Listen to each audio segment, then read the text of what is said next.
Good morning. Say something so she gets Yeah. some idea of the noise or the sound level.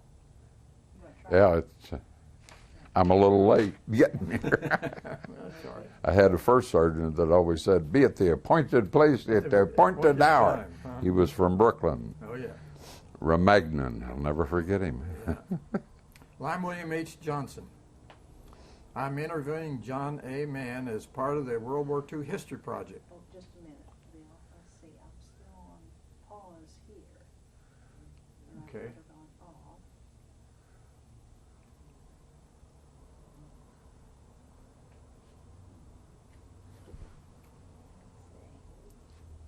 Is it on the dial over there? Is it the dial? Well, now I've got the little TV screen on here, That's what it should be. and but it says pause here. Oh, the red button. Push the red button here. Was it this one or up here? Either one.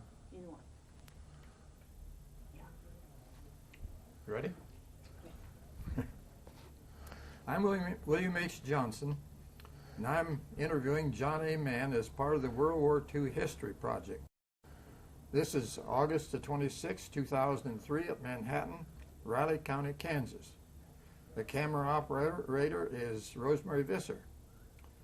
John, we're pleased that you're willing to record your military history, and we think it's quite a tremendous thing to do. Now, would you give us your name, rank, serial number, and branch of service? My name is John A. Mann. I started out as a private. My serial number then was 1714858. I got out as a second lieutenant infantry. My serial number then was 01337-318. Not a 90-day wonder, but a 17 weeks wonder. 17 An weeks. officer and a gentleman by act of Congress. Okay, and your branch of service was? I started out in the infantry, and I went to the engineers, and I went back to the infantry, went to the signal corps, went to the infantry, and then finally got a detail to the signal corps as an officer. And when I finally was discharged from the reserve, I was a signal corps officer. Good. Okay, John, tell us a little bit about your home life, where you grew up, and some of your early experiences. Well, I was born and raised in Wellington, Missouri, Lafayette County, about 35 miles east of Kansas City, and on Highway 24, as a matter of fact. I went through the usual 8 grades of grammar school and the first 2 years of high school in this little town. Was fortunate in that the town was a small town, but my grandfather lived there. It was named for my grandfather, and he did a good job of spoiling me, and I've never regretted it. I said 2 years of high school because my father had some problems, and he got a political job in 1939 and moved from Wellington to Jefferson City, Missouri. He had a job as a superintendent of the intermediate reformatory there. I remember my first inkling of World War II just as we were leaving and going to Jefferson City. I'll never forget, we were eating breakfast and the radio was on. It was September the 1st, 1939, when the German army marched into Poland. And I remember, I forget who said it, I think it was my mother or her sister, commented, "Well, this is the beginning of a big war." And I think that was my first thought about the fact that I might someday be in the Army. The move to Jefferson City was very fortunate for me because the small high school in Wellington didn't have a very good selection of courses for someone that was interested in engineering. But moving to Jefferson City, that was a whole new ball game, and I was able to take science courses and drafting courses that I would never have been able to have had when I was in Wellington. What did you do before you went into service? You were a student? I was a student, yes, and during the summers I worked in an ice plant, I worked on an ice truck, I carried papers, I worked in a store, I did lots of things, but I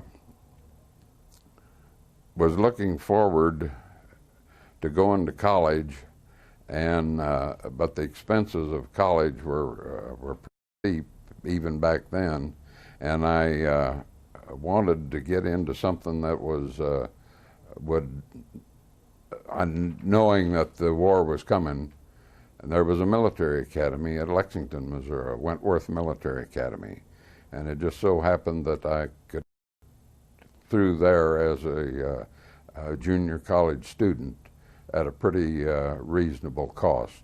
That's another story in itself that I won't go into, but I had 2 years at Wentworth Military Academy, junior college. And it was there that one Sunday morning we were getting ready to go out on a parade. I guess it was afternoon, about 1 o'clock. We had a dress parade every Sunday afternoon, and we were in formation, standing there getting ready to go out on the parade ground. I played in the band, the headquarters company band, and somebody yelled out of a barracks window, "The Japs have bombed Pearl Harbor." So I knew exactly where I was. And the first question that came to everybody's mind was, where is Pearl Harbor? We had heard of Pearl Harbor, but nobody knew exactly where it was. Needless to say, there were a lot of changes in that school in that short time. There were a number of young men that had been in school there for 5 or 6 years and that already had reserve commissions. And by the 10th of January, all of them that I knew were gone. They were on active duty, and these were young kids. I mean, 20, 21 years old, the oldest. How did this influence you, Pearl Harbor? How did this influence you at that time?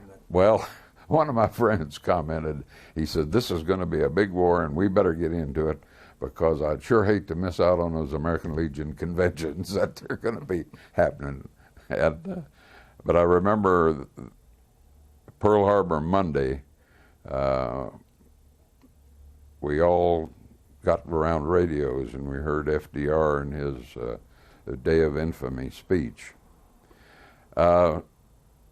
It changed the makeup of the school, and it affected us in that respect, in that all of the Army officers that were there teaching us military courses were ordered to active duty, and retired Army officers were called back to service. And we were fortunate in that we had some excellent old-time Army officers to instruct us during that time. Well, that was my first year in college, and I finished that year without any changes. But along in the spring of '42, why people were beginning to leave, and it was a real dilemma as to whether we were going to be able to stay in school or we would be called up. Of course, I had registered for the draft long before, and in the fall of in November '42, I looked at the Marine Corps, I looked at V-12, V-5 in the Navy, and finally, on the advice of this old Army Colonel Per Ramey, he advised a bunch of us to enlist in what is called the Enlisted Reserve Corps. It appeared at that time our odds were better, and I'll say it just like that, our odds were better of staying in school and finishing up. Well, about the middle of April of '43, the Enlisted Reserve Corps in universities and schools all over the country were ordered to active duty. And so on the 4th day of May 1943, I reported to Fort Leavenworth and was inducted That was a real traumatic day. I told my mother and my brother and my two sisters goodbye, and they saw me off on a bus. It was a real fanfare. We went to Kansas City to the Pickwick Hotel bus station, a Greyhound bus station, and there was a bus there that was taking people to Fort Leavenworth. And I arrived at Fort Leavenworth at about the same time. About another 100 people from Wentworth also arrived there. We went through all of the usual pre-induction, swearing in, shots, issuing equipment, and I remember my family and my girlfriend came to visit me on the first Sunday we were there. And then they put us on a troop train. And we, of course, it was all secret. We didn't know where we were going. And everybody was speculating and guessing as to where we were going. And we came south out of Fort Leavenworth, and I wasn't too familiar with Kansas geography at that point in time, but I do remember going through Hutchinson. And everybody, well, we're going through Hutchinson. That means we're going west. And we ended up riding this troop train, and it seemed that the troop train, anytime any other train, it seemed to me to take the damnedest longest time because every other train had priority over that troop train. One incident that happened, I'll never forget, they had, were some out of Leavenworth that they called the DBs, and I found out later that that meant that they were, they had been in a detention barracks, and they weren't very desirable characters, and they jumped off the train at Albuquerque and didn't come back. And one of the sergeants that was in charge of us said that, and now those guys are AWOL again, they're back in trouble, and he put the fear of God into us about not being where we were supposed to be and being AWOL. We continued on west. We got into Los Angeles. Nobody knew where we were going there, and we were in the station in Los Angeles, a beautiful place there, and then went on up north to San Luis Obispo. And at San Luis Obispo, they put us on trucks and took us to Camp Roberts, California, which was an IRTC. At that place, well, that truck was the last vehicle I rode in an automobile for about 4 months. All the rest of the time there was walking. Now, you were a private at the time. Oh, absolutely. About as private as you can get. And that, they talk about private being private. There ain't nothing private about being a private. That's about as public as you can be. But it was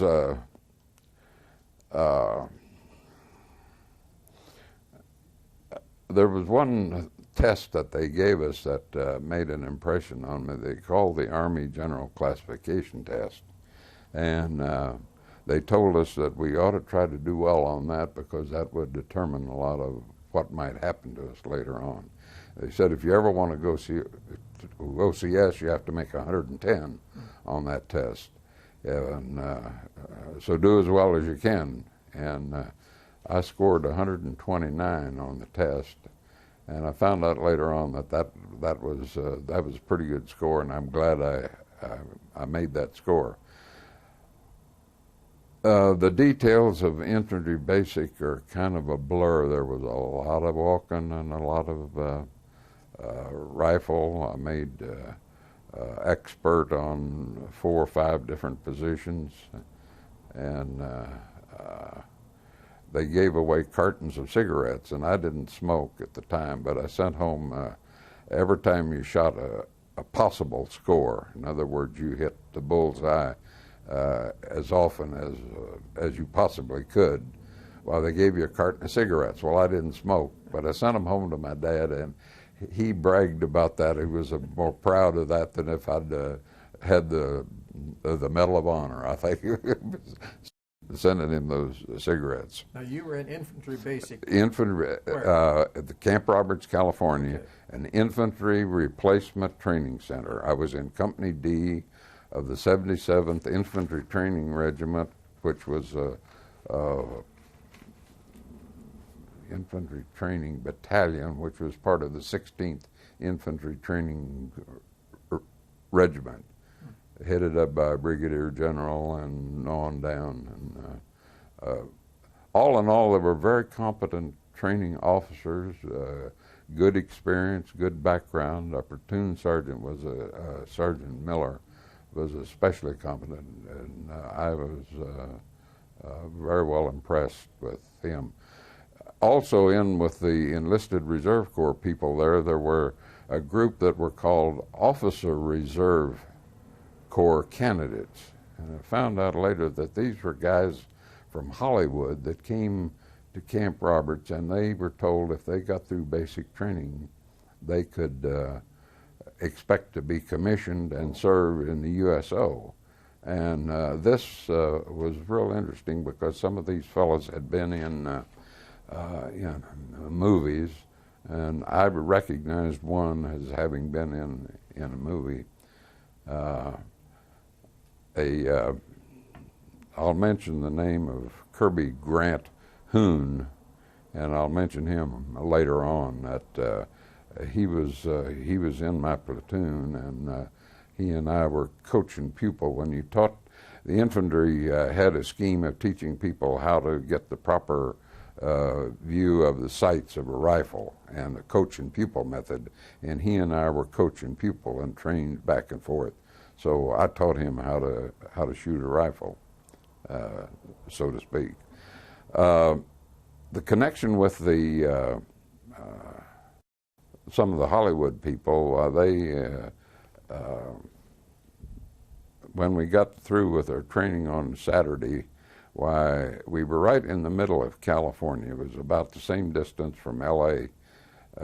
We were right in the middle between L.A. and Frisco, the same distance either way. And they, two trains called the Daylights of the Southern Pacific would meet about at that station about 11 to 12 o'clock on Saturday morning. And if you passed inspection, why, you were pretty much free until Monday morning. So nothing would do with these Hollywood people. So, well, let's go to L.A. They were going to show us the sights down there. So we went down to L.A. one weekend, and I got to the Hollywood Canteen. Hedy Lamarr and Myrna Loy and Betty Davis, and that was real, especially Hedy Lamarr. Yeah. She's been one of my favorite stars over the years. But it was hot, and we had enough heat in that Salinas River Valley there at Camp Roberts. So our preferred place was to go to San Francisco, where it was cool. Mm-hmm. So the weekends, anytime we could get away, we went there. One time, though, stayed in camp, and they came out all over the camp from the USO office. Well, come over to the amphitheater behind the USO office. Bob Hope's here. So I got to see Bob Hope. Believe it or not, he was there with Marilyn Maxwell, and he was just as funny in person as he was as you've seen him on the film. A real character. Some of the stories he told were a little raunchier than the ones you hear him say on the screen. At this point, about in the middle of the summer, we were in about our 8th or 9th week, and we were supposed to be there for 13 weeks basic training. The Army, in its infinite wisdom, decided that infantry basic should be 17 weeks, not 13 weeks. So this, we thought we were going to be through with basic training. And they didn't know what to do with us because they hadn't really worked out all the plans. Somebody just said, well, let's have 17 weeks rather than 13. So we repeated the last 4 weeks. So we redid the same things exactly in the last 4 weeks that we had done before. About this time, too, the Army decided that that some of these people should be going back to school. There was no need for officers at that time. They thought the need was for engineers in the future. And about this time, the words Army Specialized Training Program came into being, ASTP. Well, nobody knew what it was, but if you had scored over 120 on that Army General Classification test, you were eligible for ASTP consideration. Well, what were our choices? Well, you didn't have to take ASTP. You could always go out as an infantry replacement, which is, the odds didn't sound too good on that. So those of us that scored well enough opted for that. And as I said, there were no, out of a battalion that I was in of 1,000 people, there was only one candidate that went to infantry OCS. At that point in time, they had plenty of second lieutenants in the infantry. At the end of the basic training, since I had opted for Army Specialized Training Program, I was sent to Santa Rosa, California for testing and assignment. When I was in college, the 2 years that I was aiming for chemical engineering. And the battery of tests that we took at Santa Rosa and what they called a STAR unit, Specialized Testing and Reassignment, was what STAR stood for. And I tested very well for chemical engineering, but they didn't need any chemical engineers. But the test was pretty good also for electrical engineering, so I was given the opportunity of going into what they call advanced ASTP and going to a school for electrical engineering. And I was asked, well, would you like to go to the University of Missouri for an advanced ASTP, electrical engineering? Well, as a matter of fact, my plans had been to go to the University of Missouri when I finished at Wentworth. And an advanced ASTP also carried private first class. Well, that meant a whole lot, but mostly it meant you didn't have to stand in line with all the privates when it came time to get paid at the end of the month. That's about all it really amounted to. The pay line was much shorter. PFCs were paid before privates. And then I was shipped back with a contingent of about 15 others to the University of Missouri and got in the advanced ASTP program there. And this was about September, October of 43. But I was very fortunate in that was about where I would have been had I not been in the Army. Were you in Army facilities at that time? Or? We lived in what had been the ladies' dormitory, Reed Hall, in Columbia, Missouri, right on the campus, the University of Missouri. I don't know where they moved the ladies to, but we were in a dormitory right there. We didn't. The military side of it was practically non-existent. We were in essence in college. Now the basic, the first 2 years ASTP was a lot more rigorous Army training, but we had been through basic training and we were assigned to classes, and we went to class at 6:30 in the morning, and if we got up, we got out for lunch. But if we got through by 7 or 8 o'clock at night, ASTP, I think I've heard that was all study, but it was intensified. It was very intensified, and there were several intensified courses there. One of the amusing things they had while we were there was a group of about 20 ladies that were being trained for some special radar project. Radar at that point in time was a top secret hush-hush subject. But these ladies were being trained, and there were no WACs, of course, or any ladies in the Army that we were assigned in. But these ladies were taking a specialized electronics course, and we referred to them as the decibels. It's an interesting tag to put on them. But their course was as tough or tougher than ours. All through this time, I'd been courting my girlfriend, and I had been keeping in touch and so forth. So it looked like I was going to be able to continue there in ASDP and eventually get through and get a degree in electrical engineering. That was,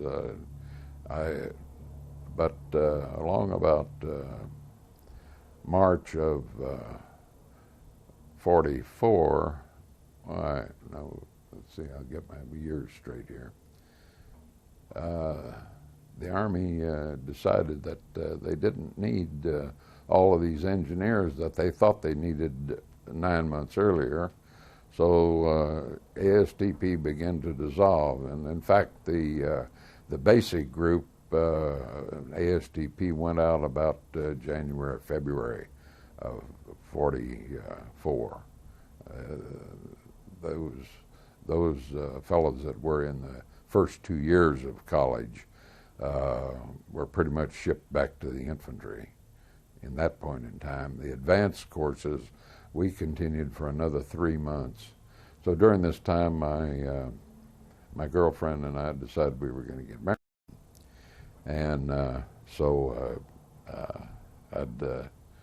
we'd made plans along that. And about 2 weeks before we were to be married, the advanced program closed up completely too, and we were all of the advanced engineering students were shipped to the infantry, except the few of us that were in electrical engineering, and they shipped us to the Signal Corps.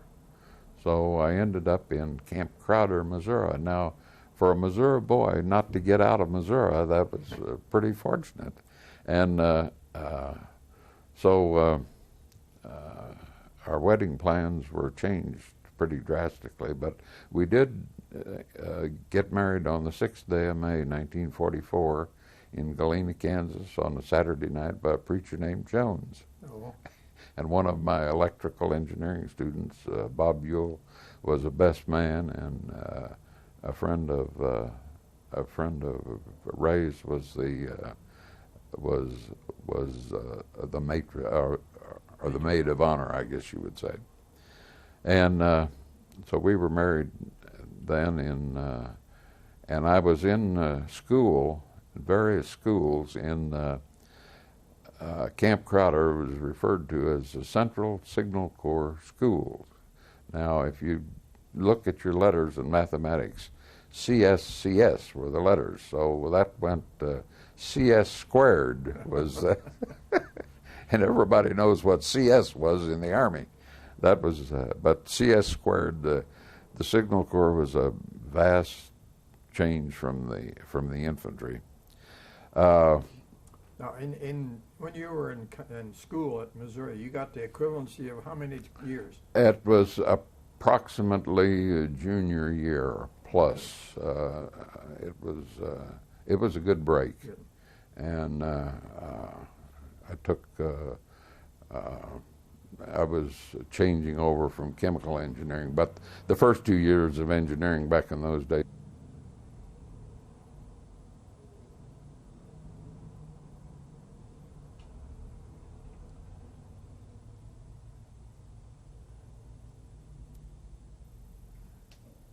Well, we left it at Camp Crowder, I guess. We left it at Camp Crowder, but I started to say something about that old Army colonel. Oh, okay.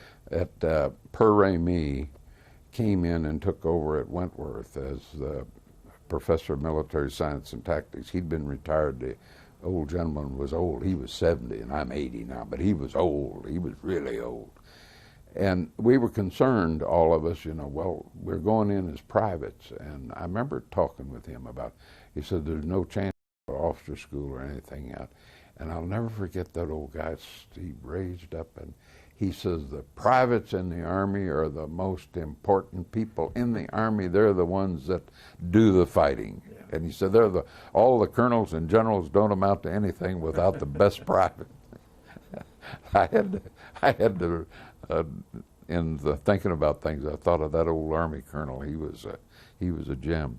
Let's see, we were at Camp Crowder, and one of my electrical engineering friends that I'd been in school with at ASTP was a pretty sharp operator, and he had sized up the courses that the Army had to, the instruction and so forth. And he suggested that the little group that he was a part of, that we get into what they called a carrier and repeater school.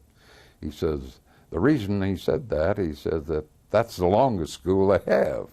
And he said he was a real operator, and he said that check around, and he found as long as you're in school, they won't send you to the infantry. But once you finish the school and they need people in the infantry, they'll grab you.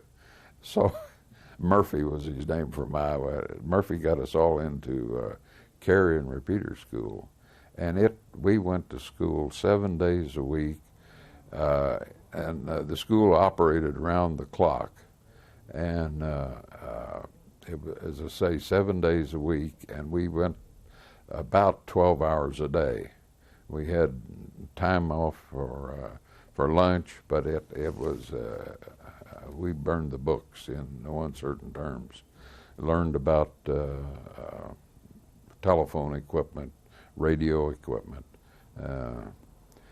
and we finished that, and there were it was about a 20-week course, so this took me on into the fall of 1944, and they were organizing these groups into teams that were going to be shipped out from Camp Crowder to various assignments in the European theater and South Pacific, and they were to take over telephone operating systems. And they organized 2 teams, and there were a lot of enlisted rank involved in it, and it was a good assignment. And 2 teams were to be organized, and I was slated to become what was called a T3, which is a staff sergeant with a T inside the rocker, which is an unusual rank. Everybody saw a T5, which was a corporal with a T, but a T3 was rather unusual. I was slated, that was the rank I was slated for. The orders came from Washington, though, to delete one of those teams. And the team that I was on was the one that was deleted. And that group of about 12 of us, and there was a first lieutenant that was supposed to get promoted to captain involved in it. We had about the sorriest, remorseful party of any bunch of people you ever saw in your life. You talk about a bunch of sad sacks, including that lieutenant. Well, that was the end of the carrier and repeater school. But the Signal Corps, in its infinite wisdom, decided that, well, we have all this training invested in these people, and we don't want to lose that, so we'll keep sending them to school. So then they sent me to pole climbing school to learn how to climb poles. Well, if you've never put on a set of hooks, you see people climbing wooden poles, that's a real experience. And I learned to do that. We got through that school, and so then they had a little more invested in us. So then they said, well, there's another school you ought to get into, and that was a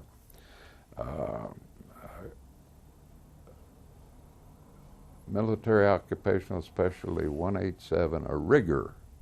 So we went to rigging school. Well, the riggers were learning to build rhombic flat-top antennas, and you had to climb a 60-foot pole, and in some places these antennas had to have flat tops, so in some places where you built them on the side of a hill, you had to have a longer pole at the bottom, so that meant splicing a 60-foot pole on top of a 90-foot pole.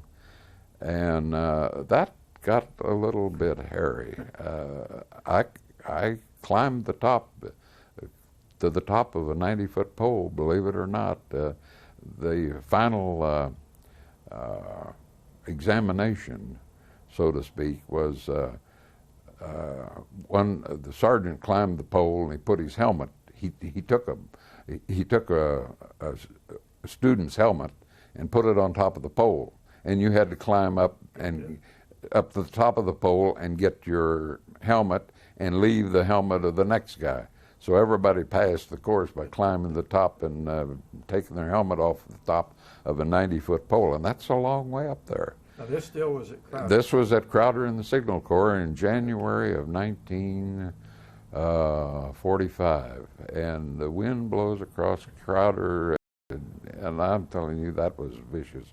You'd go out at 6 o'clock in the morning. It was too dark to climb, but we had a lot of groundwork we had to do too. And I remember I never was so cold in my life as I was out in that pole orchard, they called it. And one fella dropped off a pole and fell and broke both arms and creamed his lower jaw. And he lived. He fell about 40 feet. It's a wonder that he lived.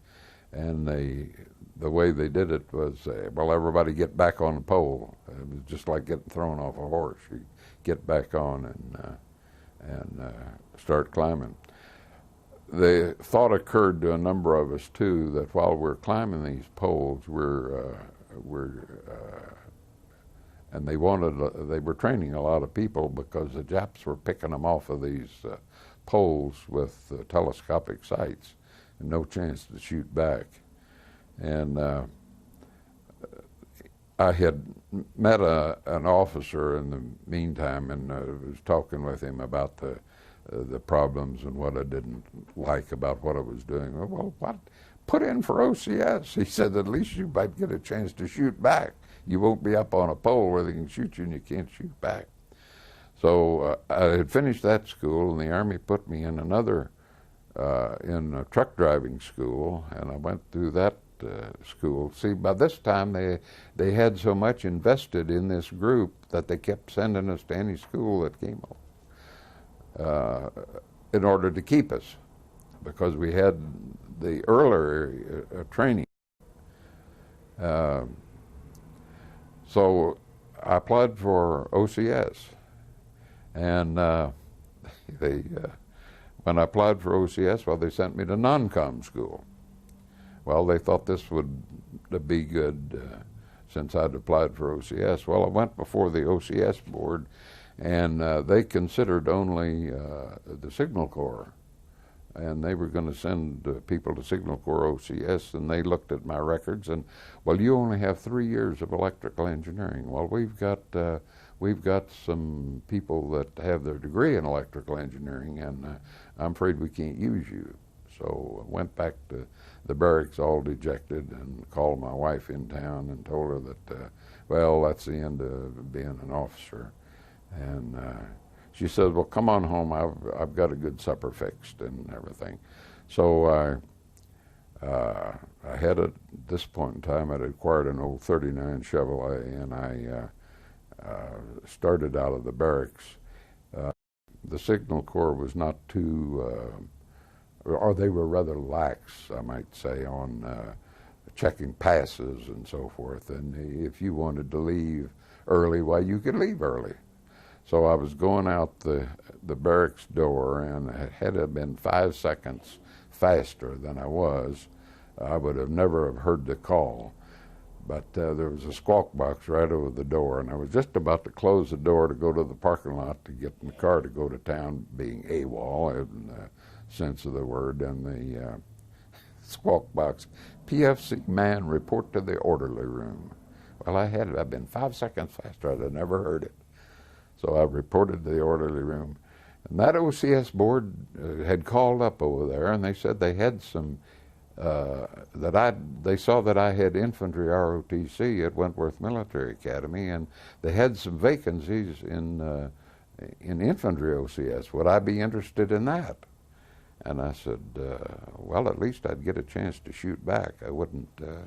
So 5 seconds, the right place at the right time, I would probably gotten charged with being AWOL and would never have gotten to OCS. So the Lord moves in mysterious ways sometimes. I went then by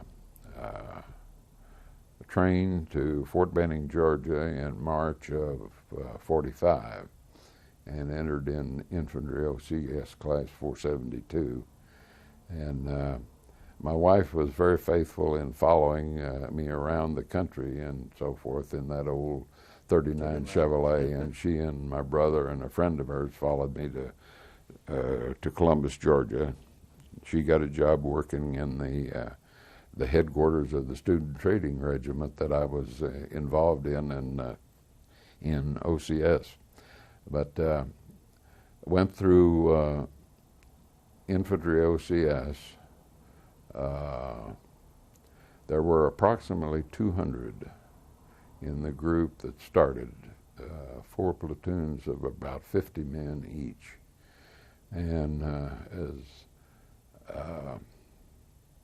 there were boards of review at various times through the ordeal. I'll call it that, 17 weeks. And people mysteriously disappeared. You'd get called, we'd fall out in formation for the training for a particular day, and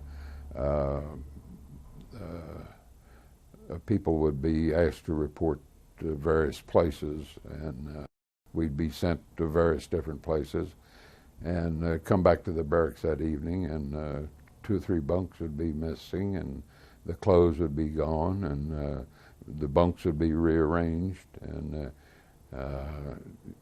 you never knew when you came back if you were going to be there or not. I got caught on what they call an 8-week screening board. I had faced the wrong direction when I was acting first sergeant for the company. I had turned the wrong direction or something, and I got called up for a screening board after 8 weeks, and I thought, well, this is probably the end of that. But as it turned out, the screening board was about something entirely different. It had nothing to do with what I had thought I'd done wrong. So I got through the 17 weeks, and I believe that class, that group of 200 men was down to about 65 by the time we got through. Well, in March of 45, it was, and the decision, of course, was made to send people to OCS early in 45, when second lieutenants were a scarce commodity and they needed them. But by the time we were graduating, why, the war in Europe was over. And I remember VE Day, or I remember 2 significant announcements while I was in OCS. One was on the 12th of April, of course, when our platoon leader, or tactical officer, they called us together. I think it was the 12th of April, that FDR had died at Warm Springs, which was not too far from there. And then we were also called together at VE Day and told the war was over. And the tone of our training changed then, and they referred to our tactical officer as Wild Bill Carter and his Okinawans. So they were talking the war in Japan at that point in time. At any rate, I was commissioned a second lieutenant infantry in July the 25th, 1945, and was given 4 or 5 days off. My wife and I visited a friend in Berea, Kentucky, who was one of my classmates that had been through. And then he reported to Camp Blanding, Georgia, and I was assigned to Camp Croft, South Carolina, and reported in there in early August, and was only there for about 3 or 4 weeks. I was moving so fast at that point in time, it's hard to remember just exactly where I was. And they were beginning to gear up for the invasion of Japan, and we were ordered to port of embarkation at Fort Ord, California. Well, that old 39 Chevrolet came in handy, and we took off from Camp Croft, South Carolina, and drove through Wellington, my hometown, and then through Hutchinson, which was and on out to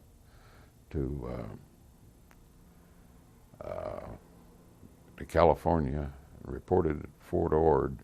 The car broke down about 100 miles from the fort, and I had to hitchhike in, but I made it on time.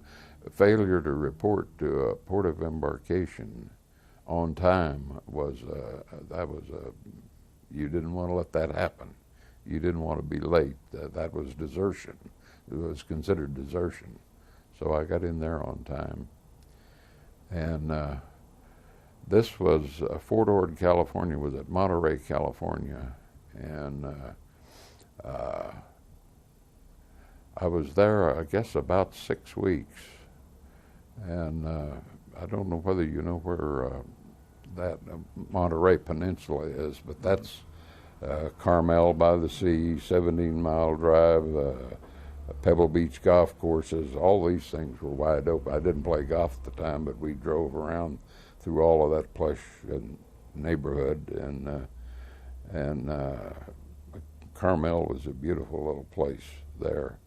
And we went to Frisco on weekends, and got back in some of my old haunts there. But now I was a second lieutenant, and it was a little different aspect on things. And it all seemed to go by so fast then that we didn't know from one day to the next when it was going to be shipped out, and we didn't know where we were going. And as I think back about it now, they were building up reserves for the invasion of Japan. Mm-hmm. By this time, both of the atomic bombs had been dropped, but they weren't sure exactly what to do with it. So I was sent then on troop train north to Fort Lewis, Washington, and my wife drove that old 39 Chevrolet back from Fort Ord, California to Kansas City, and picked up a lieutenant in the Air Force, hitchhiker. That was the way things were done then. Anyway, I went out of, while I was at Fort Ord, there was some incidents there, though, that kind of were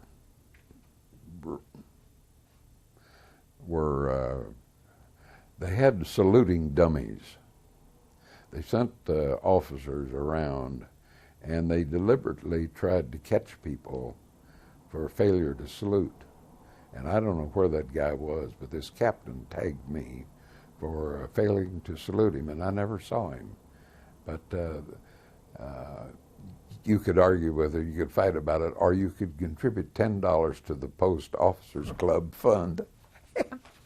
I mention him because he comes up in my story a little later on.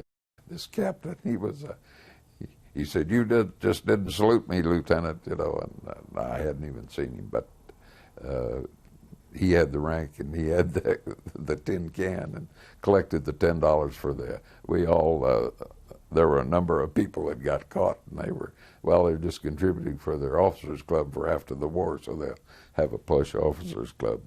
At any rate, I went out of Fort Lewis, Washington, and on a troop ship, and sailed out of there, and I was second in command of an infantry casual company, 200 men, a captain and another officer. And we sailed out of San Francisco, out of Fort Lewis, Washington, went south to San Francisco and went across the ocean, not the Great Circle Route, but directly across. And we passed within 100 miles of the Hawaiian Islands, but we never saw them. And I was seasick most of the time, and I was told, though, that we circled the Hawaiian Islands several times because they didn't really know what to do with us. They had planned to send us to the staging area in the Philippines, and then but because the bombs had been dropped and the Japs were going to be out of it, why they sent us to, finally sent us on to Japan. While we were on the high seas, though, we saw a number of mines floating by, and I'll never forget one of those things floating outside of the porthole. It looked like a tremendous, and you could see the horns on the thing. And they tried to explode it with the 5-inch guns on the ship, and they made several direct hits at it. And they finally said, well, it was a net buoy. It wasn't a mine after all. It wouldn't. I know it was a mine. It just wouldn't explode. But that was a terrifying experience. Landed in Japan. We went through Nagasaki first, and all of the naval officers got to go in to see the results of the second atomic bomb. They wouldn't let any of the Army people off the ship. We could see at a distance, though, the devastation. It was horrible. Then we went on to Nagoya and disembarked at Nagoya and were sent to the 11th Replacement Depot for assignment to various as replacements in the Army of Occupation in Japan. At this point in time, of course, I was an infantry officer, but I was still interested in what was being done there in the signal section at the replacement depot. I found out that my orders were such that I was going to be sent to an MP battalion, and was just waiting for transport to the 800th MP battalion in Osaka. And I went by the Signal Corps section of the replacement depot and was nosing around and talked to the sergeant there, and the lieutenant in charge came in. He asked me what I was doing there in the signal section, and I said, well, I was just interested in some of the equipment and was talking to the sergeant. And he said, what are you interested in that for? Well, I said I was in the Signal Corps as an enlisted man, and I'm familiar with some of the equipment. And his eyes lit up, and he said, you think you could run this section?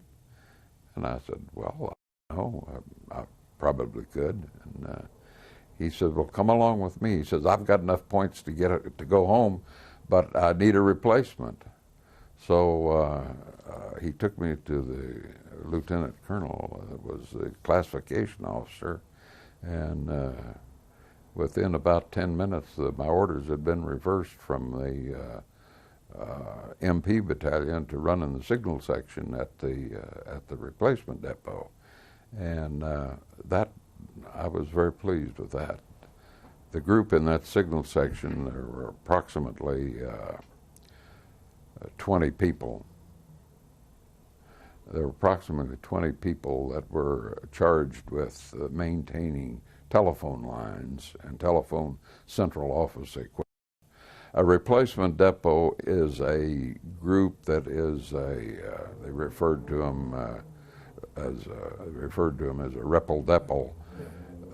During the war, they were to classify and examine troops and send them forward to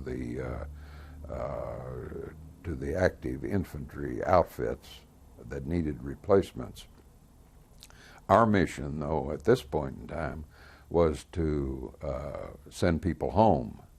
And this 11th Replacement Depot was at Okazaki, Japan, at a Japanese naval air station, where I found out later a lot of the kamikaze pilots had trained at this naval air station. So we saw some of the kamikaze planes, and I think there were a few of the pilots that had been captured there at the base. That had, When did you get back to the States then? it was considerably after that, but I did run this signal section there for about 6 months, and the group of men that I had were experienced. I was a young officer, 22 years old, and the sergeant in charge was probably 30, and he'd been through the European theater, and the commanding officer was a colonel of the Repel Depot, and he was bucking for a star because the table of organization called for a brigadier general to run a Repel Depot. But so he had volunteered to bring his Repel Depot to the Philippines through the Panama Canal. They were on ships on the way home, and so you can imagine the morale in that replacement depot. The people were not too happy. They had thought they were going home, and the colonel wanted his star, and he volunteered him to go to Japan. They closed the replacement depot in about February of '46, and then I was reassigned to the 8th Army Signal Service Battalion, 3159th Signal Service Battalion, and we were installing telephone equipment in the